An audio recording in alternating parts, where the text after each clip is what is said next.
Hello everyone and welcome to Talking Amateurs, the place for your online amateur league football fix. I'm Kym Morgan from Messenger News, and joining me are my Messenger colleagues Duane Schultz and Gordon Armstrong. Gordo, Kimbo, how are you?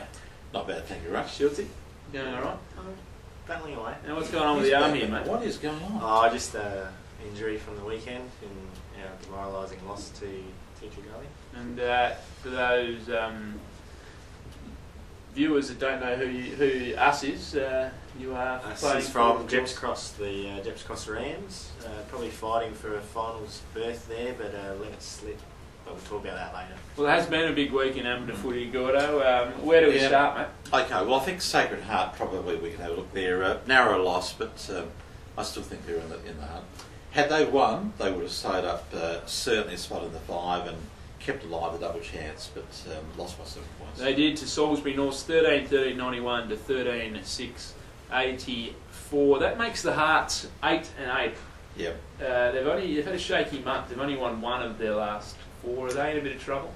I think they're in a bit of trouble as far as the players available. We've got a lot of injuries at the moment, and some of the guys are long-term injuries, but I think if you look at the draw, I reckon they'll just sneak in. Alright, let's go through all the results quickly, Schultzy.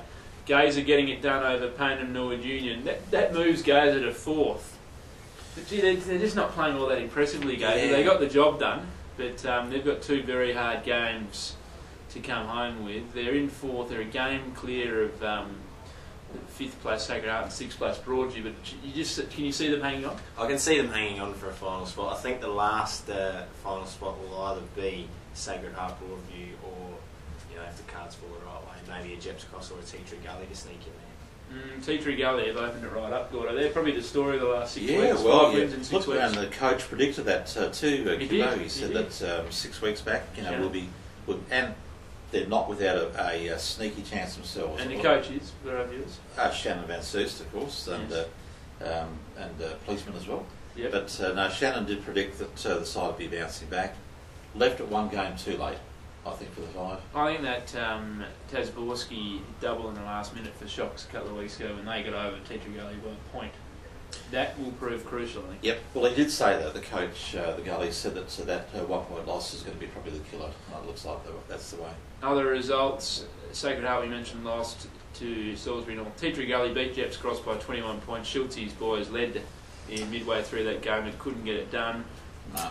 Goody Saints back in the winner's circle, but not convincingly by 8 points. Snapped a 3-game losing streak over Port District, and Henley, a predictable result there, beating Broadview by 6 goals. Not a smashing, but just got the job done as they've been doing. The Sharks, what does that do to our ladder, Duane? Well, what does it do to the ladder? We've got Henley still on top with 13 wins. Goodwood Saints nipping at their heels with 12 wins. Salisbury North 11. Top 3 probably sewn up there. That's sewn up. So that leaves us with Gazer, who's on 9 wins, Sacred Heart on 8 wins, with Broadview on 8 wins, and then you've got Jeps Cross and Teacher Gully with a sniff, and then Port Districts and Payneham Norwood Union probably in the relegation zone. They're heading back down to Div 2. Safe to say the top 3 sewn up, Gordo. Yeah, top 3 will stay the way it is. Saints, a rough chance are still the minor premiership, but I think Henley's probably going to hang on. But that's the real interest with 4-5, I guess. That's right. Well, really, the ladder is now it's in 3 distinct sections. The top 3 is done. Yep. The relegation zone's done. It's all about those last 2 final spots, boys. Yep. What is interesting too is that Percentage will be a massive player in this, and apart from the 2 top teams of Henley and Goodwood, who got massive percentages, you've got Jeps Cross with 52, Broadview with 50, Sacred Heart 52. Teacher Gully with 49, so if it comes down pretty tight to percentage, it'll be those sides which can nail their goal. And what about Jeps? They're around there, aren't they? Yeah, 52. Yeah, you did say that. As mentioned earlier. Yeah. Now, all right. Well, let's have some tips. Who's going to get those final 2 final spots? Good. No games this week, by the way. Exactly. And I'm still sticking with what I said 3 or 4 weeks back. What did I say 3 or 4 weeks back? Well, you said Gazer won't make it. They're now 4th. Yep. Sacred Heart and Broadview are on 4th and 5th. I think Gazer will just miss out. So I'm sticking with what I said before. Well, I'm going to tip a big upset here. I'm going to sneak the Gullies into my 5. I think coming home with a massive wet sail. Sacred Heart will also make it. Broadview and Gazer will miss. I would have to agree. Based on form, Teacher Gully would probably sneak in, but like I said, any of those four sides there could, football's a funny game.